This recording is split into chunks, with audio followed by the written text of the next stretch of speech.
thanks everyone for joining us. Thanks everyone for joining us this morning. This is the 8th event in our Clean Growth Through Business series.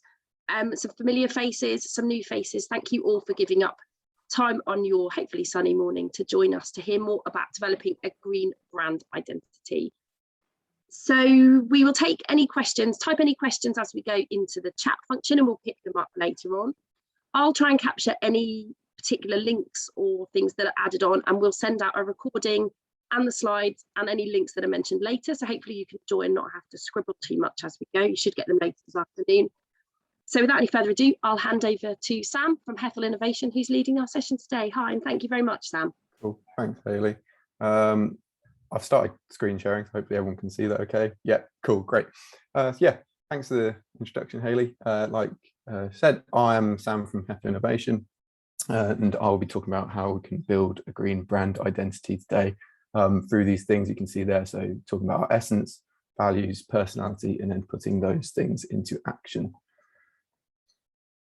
So what I usually like to do with these things is make use of the chat function. So if everyone, just before we get started, just use the chat function to introduce yourself, a bit about you, your business, what it is that you hope to learn from today's session, and hopefully we'll cover all those things off. Firstly, I'd like to go into a little bit about Hethel Innovation. For those of you that aren't necessarily aware of us, we primarily focus on accelerating growth of businesses and communities through providing these key main things. So the first one being space to grow, business insight, and then connected communities. So I'm just going to talk about those a little bit before we get into the main bulk of the session. So what you may have come across us in the past before is, so we actually run 2 business centres in Norfolk, the first being Hethel Engineering Centre, and the second is Scotland Enterprise Park, where I actually am today. So Hethel, originally built with the help of Norfolk County Council. We host over 40 businesses there with a manufacturing and engineering focus, and help them to grow there. And then Scotland Enterprise Park, we manage on behalf of Norfolk County Council, and we've got over 120 businesses up there. So it's what's formerly known as the RAF Cultural Site. So I know a few people are aware of that and have been there before in the past before it is what it is today. So that's the first thing. Business insight is where I am more involved. So I'm part of the business development team at Hethel, and we can offer like a load of things to businesses in the region, ranging from mentorship, training, like we're going through today. So I've got a particular focus on marketing and branding within Hethel and helping businesses with those things. But all of our support that we offer is bespoke. So if you've got any particular challenges in a business that you'd want to talk about, need some help with, then that is what we're there for, and my team is there for. And then finally, the community side of things. So we try and foster creative communities within Norfolk, beyond our centres as well. We are trying to get more into physical events, hopefully soon. So hopefully you see us a bit more about in Norfolk as things slowly start to get back to normal. Yeah, basically one of our main ethoses is trying to focus on collaboration between businesses in our region, and basically connecting people to overcome business challenges. So that's that bit of spiel over. Getting into the main bit of the session today is what you're all here for. These are the main things that we're going to cover today. So going into what is a brand, and then what your brand says, what your values are, what you want people to feel when they interact with your brand, and then finally how you communicate your product or service through that. And all of this is obviously with a focus on how you get across your green, eco-friendly brand as well. So I figured the best place to start is actually covering what actually is a brand. So essentially, the definition I usually like to go with is this. So a brand is basically a way a company, organization, or individual is perceived by anyone that experiences it. So it's not just a name, a slogan, a symbol, colors, whatever. It's a lot more than that. It's essentially a recognizable feeling that is associated with a particular company. So essentially, brands live in your customers' minds, as well as everyone else that experiences them, whether it's your employees, your investors, the media, but like I said, most importantly, your customers.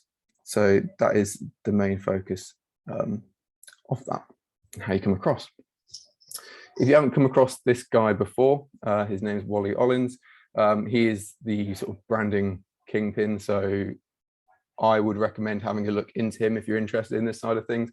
So a good quote from him is, "A brand is an idea that you stand for, made real by what you do and expressed through your personality." And that's basically what this whole session and what I'm going to run through you today is based on, like, this school of thought.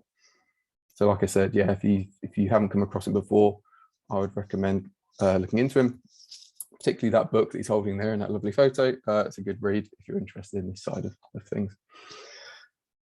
But the focus that we're looking at then is, why has it become so important in recent years to build an eco-friendly brand? So I've got a few stats here for you just to run through.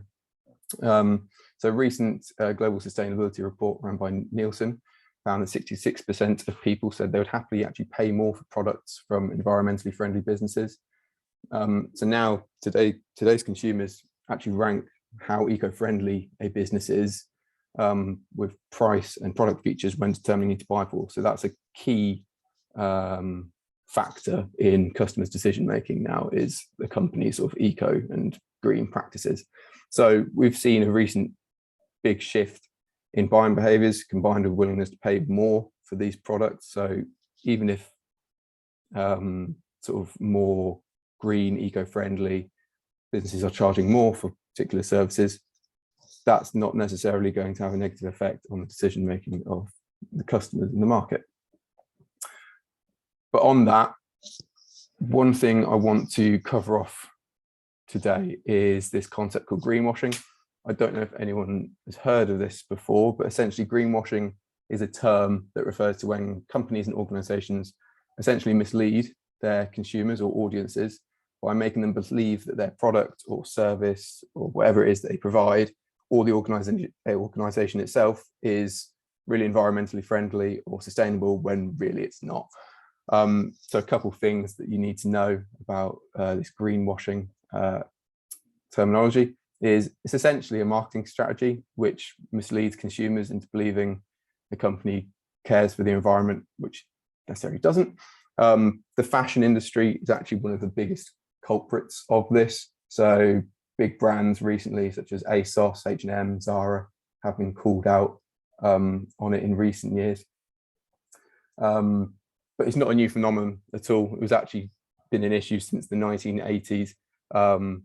But yeah, this is something just to be aware of, essentially, and it's what I'm going to go through today. And at the point I really want to ram home, if you want to come across as eco-friendly, you want to build your brand around being green, then you need to follow up with the actions from it. You can't just say, oh yeah, we're doing all these things, and essentially be lying.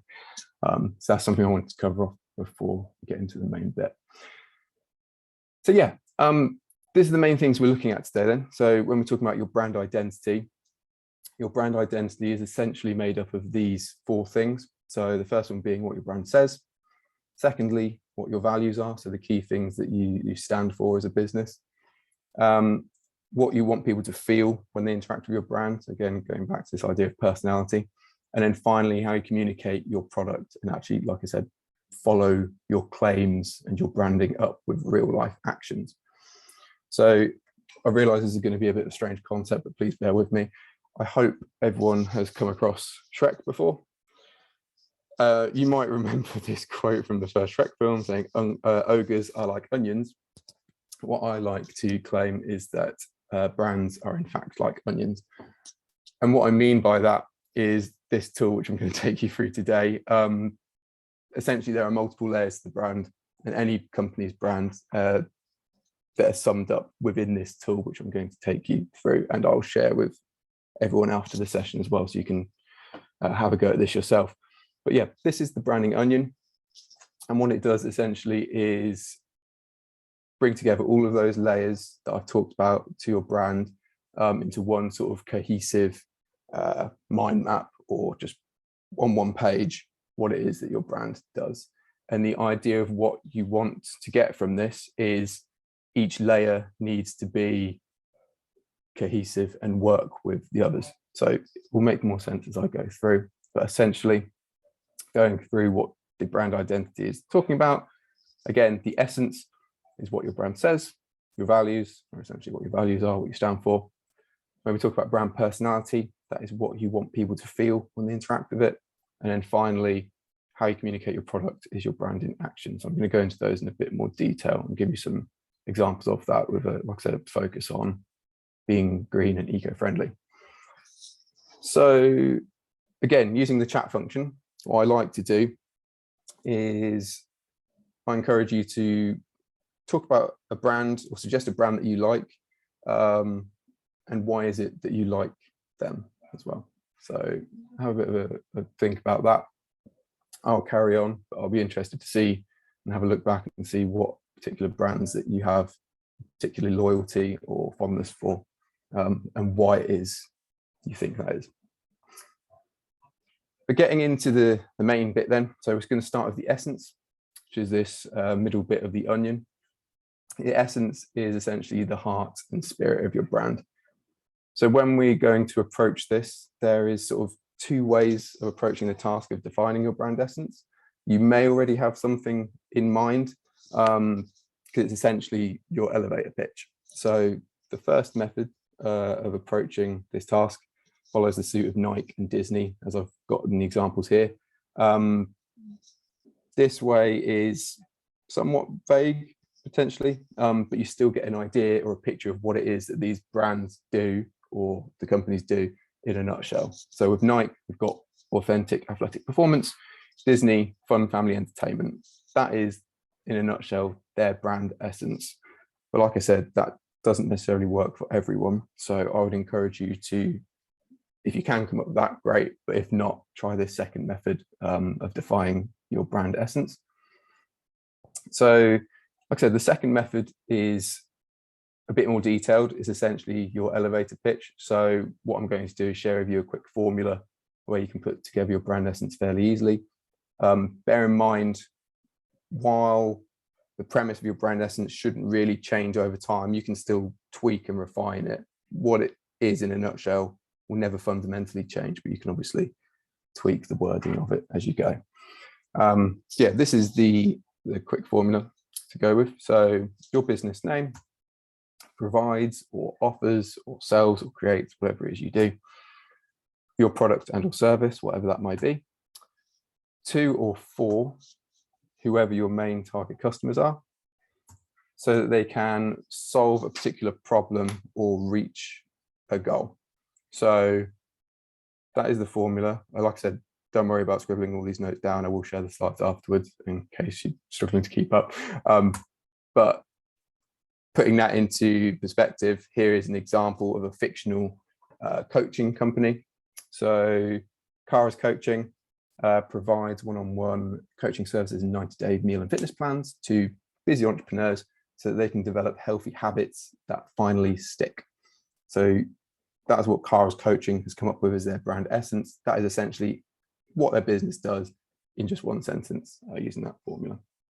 So with that, again, don't feel like you have to do this right now, but with your business or what your brand is or whoever the company is you work for, try and have a go at describing what it is in one sentence. It's quite challenging. You might not get it straight away, but again, if you come up with something, you're happy to share it in the chat, then please go for it. Cool. So the second layer of the onion then is your brand values. So your brand values are essentially the foundation of what your brand stands for, the key things that you are passionate about in your company. This is where we're going to come on to the sort of green and eco-friendly side of things as well. So why, when we're talking about branding, why are the values and what you stand for really important? Essentially, your values go a long way in defining the personality of your company, which is what we're going to come on to next, your product and your services. What they will do is, once you've defined them, they'll provide guidelines to control the consistency of your brand message. And that's both internally, like between staff and employees, but also externally. So however you come across to your customers, the media, etc. And like I said, all marketing and communications can essentially be measured against these values. So I'll come on to it later, but if you're marketing yourself in a particular way, but it doesn't line up with whatever your value is, for instance, like why are you doing that? That's when there's this sort of disconnect between your branding and what it is that you do that needs to be addressed. Which is why we go a long way in defining these. So a case study for you. I'm sure you all heard of Lush. So Lush, like a few companies actually, are really transparent about their brand values. So I've just got these off their website because a key thing, as we'll come on to in the personality bit, is with Lush, they value themselves on being transparent. So they share these values and things that they stand for quite openly. And when you go through these, you soon start to realize, okay, yeah, I see where this comes across through that. So you'll be aware of Lush with being very sort of animal friendly. In particular, they're fighting animal testing. That's something they're really passionate about. When they're talking about naked, they mean a specific focus on as little packaging as possible. And they do that, obviously, as you can see from their store there. Ethical buying, vegetarian produce, from what all the stuff that they make. So yeah, these are their key values that they stand for, and they're really passionate about, and they go a long way in defining, like I said, their personality and their brand. So what we want to talk about now is the ways you can actually go about discovering your brand values. The key word here is discover, because after all, you don't necessarily create your company's core values or just pluck them out of the air. They should theoretically already exist. What you need to do is discover, define, and refine them before they can actually be of proper use to you and your brand. So the first way you can go around defining these is just an old-fashioned brainstorming session. So round up your team if you've got one. Ask them to write down the top 5 values that they think represent your brand. I would encourage you to ask open-ended questions here, like, what do we value most as a company? What does our company stand for? Things like that. The second one would be to draw on negative experiences. So if you think about a terrible experience that you've had with a brand previously, ideally a direct competitor of yours, ask yourself, okay, how did that experience make you feel? And what is it that your company can do to ensure that you don't deliver that same negative experience to your target consumers as well? So how can you improve on your competitors? Third is to reflect on things that you're already doing. So think about things you're already doing within your company and ask yourself, okay, why is it that we are doing them? So for example, if you go out of your way to make sure that your products are sent to your customers in less than 24 hours, it's probably because you value timeliness, with Amazon as an example there. Going back to Lush, if you're using only all natural ingredients when manufacturing like skincare products and cosmetics, what does that say about you and what you stand for? And then finally, look to brands that you love for inspiration. So make a list of brands that you love, and that's why I told you to think of one earlier, why a particular brand would resonate with you, and just look for them. Why is it that they resonate with you? So for each company or brand that you think of that you really like, have brand loyalty for, or you feel like you've got an emotional connection with, write down what it is you think are the qualities that make them special, and then try and identify any consistent themes or qualities that emerge from them and use those as guideposts in developing whatever your values are. Is that all okay? Cool. Cool. So the next bit then is the brand personality, and this is where you should hopefully start to see a bit of overlap between the values and the personality. Like I said, there should be a distinct sort of like follow on from your values. They should link directly to your personality. So again, a bit of an odd concept, but when we talk about your brand personality, we want to think about some sort of set of human characteristics that you can associate with your brand. So when we're talking about brand personality, this is an important dimension of your brand, because just like a human personality, it's differentiating, endearing, and enduring. It's almost cliche, but like individuals, every person's personality is unique. That should be the same for a company as well. So it's a unique spectrum of thoughts, emotions, behavioral patterns, whatever, that are intrinsic to your brand. It's what makes Apple like the chic minimalist brand that they are, or Old Spice, the sort of rugged, pioneering outdoorsman. So the reason to have a think about your company's brand and personality is it's what's identifiable to its loyal customers, and basically forms the basis for what highly personal relationships your customers will form with you.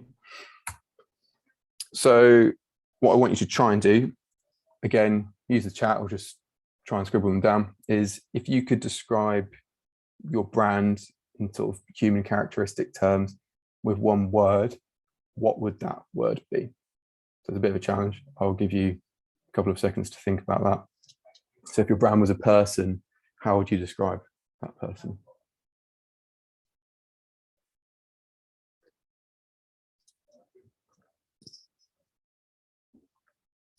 Either scribble them down or write them down in the chat.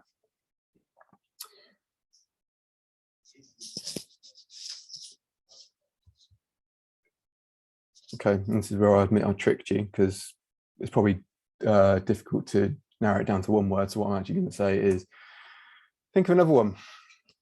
Is there another word that you can pick to describe your brand? And hopefully what we'll get here is a common theme between them. So again, write them down in the chat or just by yourself.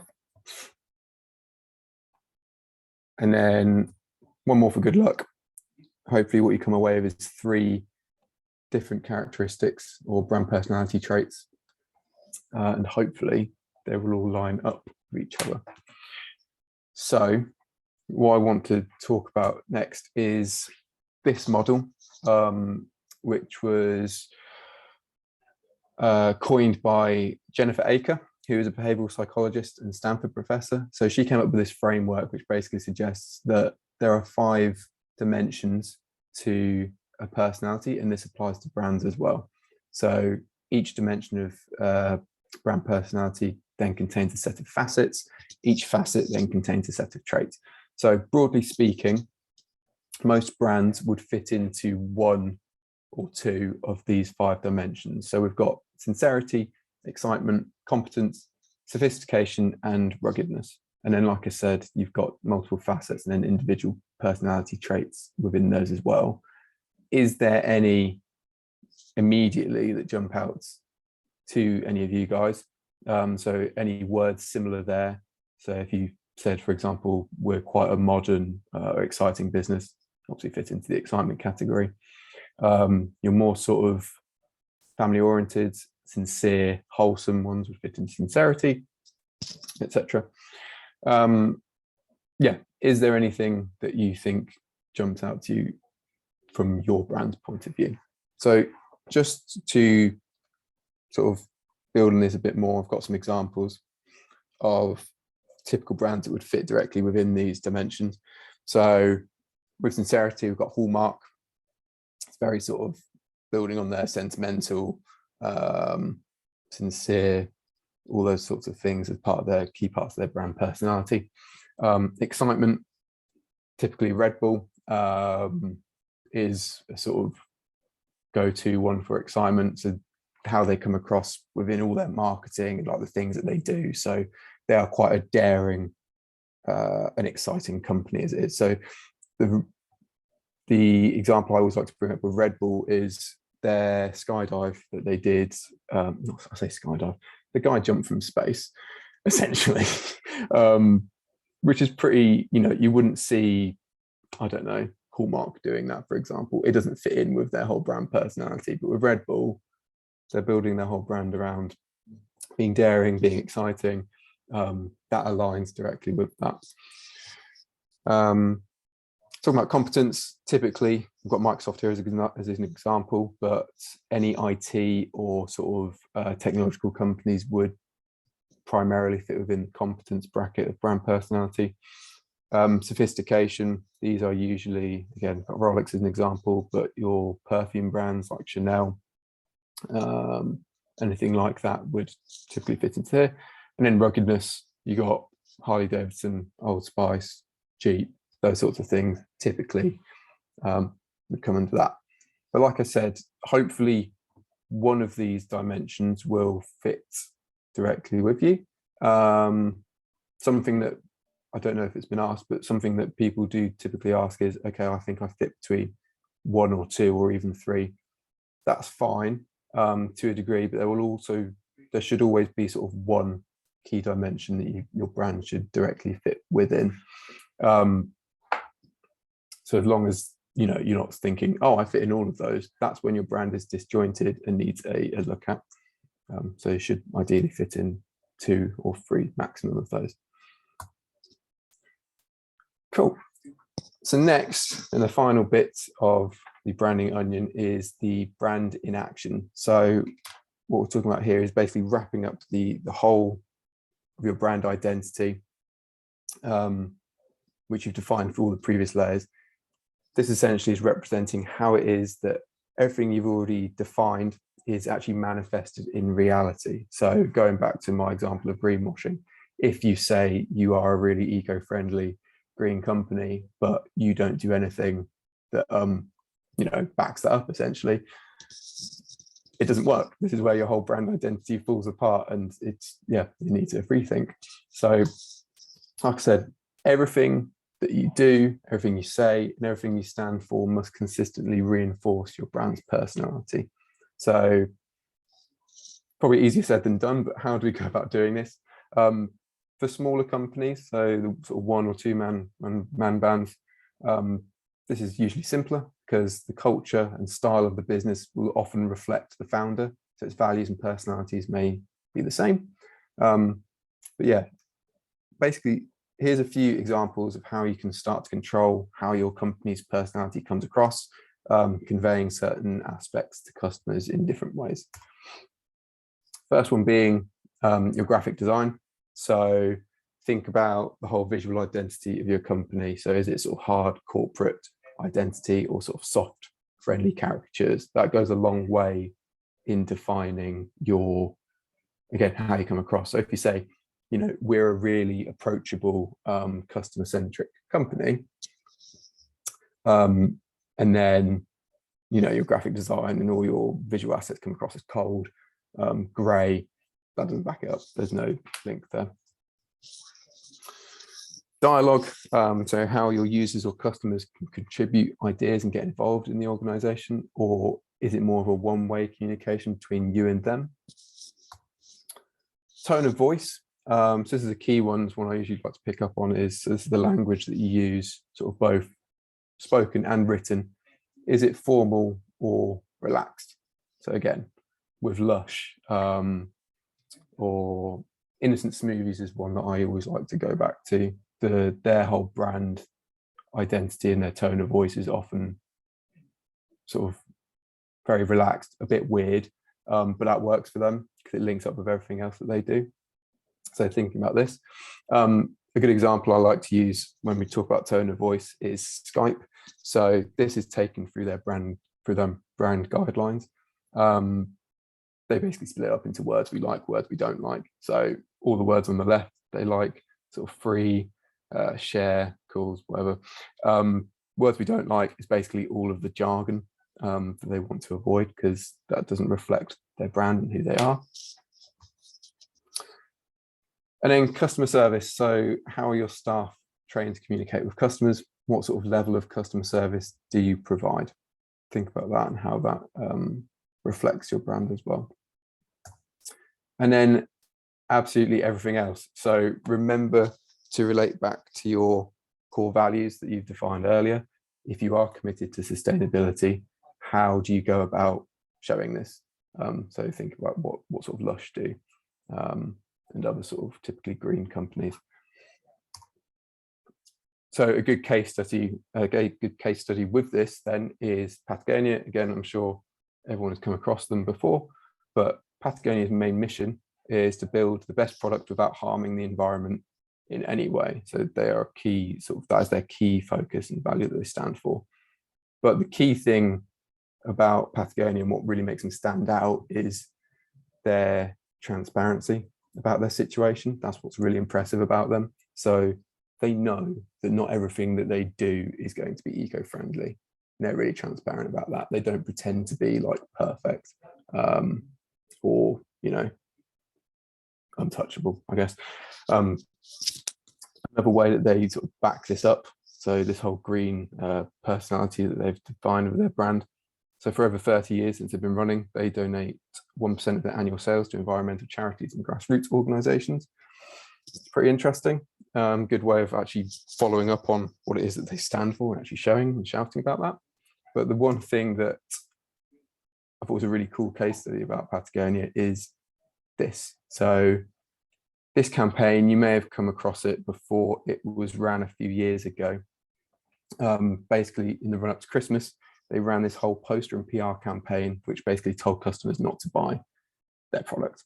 The message was intended to essentially encourage people to consider the effect of consumerism on the environment, basically purchase only what they need.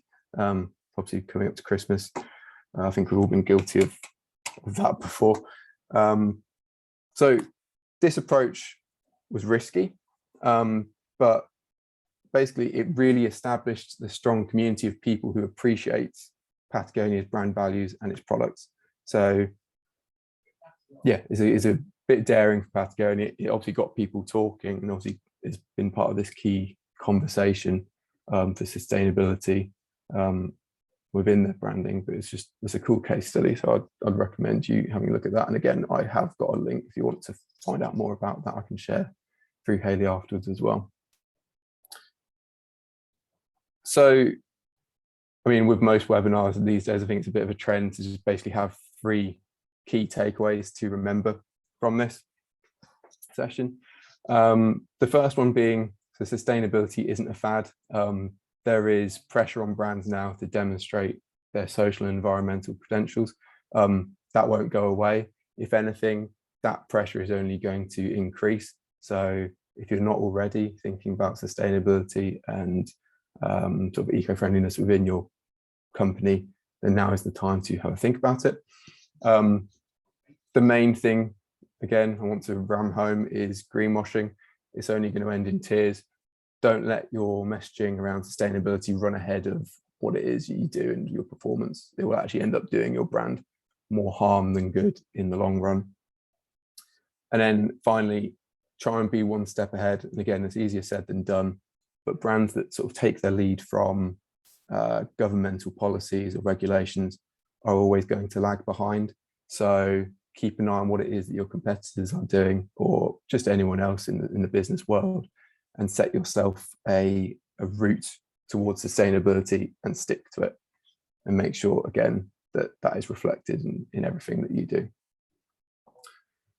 That is pretty much it from me. Before we go on to questions, again, just wanted to talk to you about Hethel membership. If you're interested in Hethel and more things that we do, including room hire, conferencing, if you want to talk about tenancy, then you can email me afterwards. Again, Haley will share that with the slides later. But yeah, that's pretty much it from me. Thank you for your time. Obviously, hopefully there's been some questions coming in, but if you want to talk one-to-one about your company's branding, especially with a focus on obviously sustainability, then please reach out to me. I'm happy to have a chat with you. And yeah, thank you very much. Great, thank you so much, Sam. That's really, really useful. That tool as well as a visual way of putting it up is really good. And if you've got any questions, I'll type them in the chat. I've got a question. It goes back to, I think, one of the very early slides you shared, Sam, about brand essence being what you say, and you had it split internally and externally. And I wondered if you could touch a little bit about the internal value. And I think when we think about particularly what we're talking about today, like sustainability, doing things in the kind of in this kind of area in your business and for your staff, power that can have internally in your organization as well, and how that can sit as part of what you're trying to do. So yeah, I guess with externally it's a lot simpler, like you said. That's basically how the brand comes across. But I guess with internally, I guess primarily it comes down to having the right people within your company, and make sure they align with and are passionate about like what it is your company stands for. So again, depends how far you are on this journey, I guess. So with Hethel, for example, we've just recently revisited like our brand values and what it is that we stand for. And as part of that, we got sort of different people from the team. So for context, there's 25 of us split between the two sites, in a range of different departments. But what we did was we ran a whole sort of internal session to basically, like I said, pick what it is that we think are the key things that we stand for, what it is we think the company does. And rather than just having sort of like, your top level decision makers decide and dictate that for you, obviously from working from like the bottom up, getting those throughout the company to have a say in that is key, and it's something that's obviously worked for us. Because obviously if they feel like they are having a say with what it is that your brand, your company does, will go a long way in actually them committing to it, I guess. That's great, thank you. We've heard other businesses on various ones of these sessions and on our podcast as well talk about the recruitment as a brand, actually value within recruitment of talking about things like sustainability, that if it becomes part of your narrative, part of the thing you do and that you put across, actually it has values beyond just selling product to customer, which is where a lot of people see it, that actually that internal value of retaining staff, recruiting staff, inspiring staff to act differently, to do different things, can be really, really powerful, and then adds sort of extra clout into your brand essence. It's sort of filling that pot up from the top, I suppose, and from within. I think that's really interesting. Gemma's asked a question which I imagine a lot of small businesses, even big businesses, would ask. It's quite a tricky one, but it is a really good question. When your business is nothing to do with environmental or sustainability, so you're not Lush, you're not making cosmetics out of 100% vegetarian, or making clothes out of environmentally sourced cotton, how do you start putting some of these green credentials across in your brand and what you say? Okay, cool. I guess it depends on the type of business that you are. So I guess typically if you are a retail business, obviously not necessarily, again, I go back to the Lush example, you're not necessarily, you can't necessarily make all your products with completely sustainable sources or anything. Think about packaging and other so think about the suppliers you use. Are they local? Because obviously that's going to have an impact on sort of carbon footprint for your company. So if you can really pride yourself on using Norfolk-based suppliers, that's going to be a key thing that you can do. Something that we, I guess, all have done in the past year or so, almost not out of choice necessarily, is meetings have been virtual. So we're traveling a lot less within companies. That might be something to stay now. Same with like remote working. There's no need to actually, if you can work from home, there's no reason to travel necessarily. So that could be, again, something that if you're, whatever your job or your business entails, do you really need to go into the office? Do you even need an office? Like, can you do everything from home? Because that's going to have another impact on that. But also, I guess I would say have a look out for, there will be various sort of days throughout the year that are particular like campaigns. So I remember there's one, I can't remember what day it is now, about Haley, you're talking about like sort of water sustainability earlier. Like there is particular like awareness days within that sort of area, where you can just basically jump on the bandwagon and be like, oh yeah, you know, this is how our brand fits in with those. Basically talk about it throughout your socials and all your marketing, I guess. I rambled on a bit there, but it's an open question. Yeah, for an loads of example, if some of the things that we're doing, so as you know, we're not Yeah. an environmental company as such, you know, we don't produce a product, we have the same issues a lot of organizations. Actually, I've been putting together some thoughts for what we can share over the next couple of weeks around COP, which obviously is a huge opportunity to start talking about this and start acting, and some of the things that we as an organization are doing. So, I mean, we've put on these series of things. We've had now with this one today about 175 businesses engage with us on various topics. That's a huge positive. We necessarily haven't done all that. We've facilitated something, you know, so part of those things. And for any of you who've joined this, you know, actually a positive story. And like Sam says, it doesn't necessarily have to be part of a rebrand exercise, but something you could put on social media or on your own websites a little bit about, you know, learning more about transport, learning more about green branding, learning more about sustainability by using time, giving staff time to do it, sharing it internally. Is there something you could do as a staff, like, you know, on a staff agenda that's around, we have an internal working group now looking at what all our departments can do. And that covers anything from how we travel to work to, you know, how we talk about ourselves and these sort of events and what all our partners are doing. And actually there's some real positives, and it's picking those and seeing how you can tell that story. And as Sam said earlier, obviously, you don't want to be cynical and tell a story of something you're not doing, but you are all doing it. You've all sat here now for 45 minutes listening to something on this topic. So actually you have got a positive to tell, and it's just picking those little bits and realizing actually you don't have to be Lush, you don't have to be Patagonia, you don't have to be doing all those things. And as some of you have attended these earlier, a lot of the message has been to don't wait until you've got all the answers. Don't necessarily wait to rebrand everything in this package. The small bits count and the small bits matter. And actually at this moment, from a lot of the businesses we've spoken to on these events, that's the right conversation to be having. It's actually, we've started talking to our suppliers about where they throw away all their packaging and whether they could in fact take it from our site and recycle it themselves to make them more aware of the amount of recycling they're using. That's incredibly positive. That's a really great action to take, and probably something that your customers and your suppliers and your staff might really align with. So I think it's just finding those little bits, staying true to your own organisation and your own business and your customers and your audience as well, but picking those up as you go. I think there's lots. Sort of don't overlook the little things. Don't think, we've changed a bit of this or we've found out a bit about that. I think that's still really positive. There's definitely a story to tell. I've got a few more questions. Someone has asked whether there's a logo you can put on websites about buying local. I believe there is. I will find out and try and share it later, because we'll share, someone else has mentioned about missing part of the presentation. We'll share a link to the recording of the whole session and to Sam's slides and some useful links later today. So you will get it all later, and I will have a look. I'm sure there used to be a sort of I know there's a buy local, so I don't know what criteria you have to meet to get it, but I will try and find it and I will share that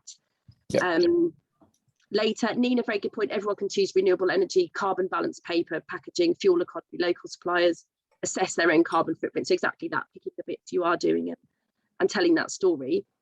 If there's any more questions, add them in. I think you mentioned as well, Sam, in your presentation, that piece about dialogue, and that it can be part of your brand is about how you speak to not just your customers, but your suppliers, your staff, your partners, other businesses, and that actually that says a lot more about your brand. I mean, we've all dealt with people where their stuff looks amazing, it comes beautifully packaged, but you ring them up to complain and the service behind it is horrendous. That is not, therefore the brand just doesn't quite work. Exactly, and that's where I really want to I keep going on about ramming home the point where if you look at completing this tool, for example, every layer has to align with each other.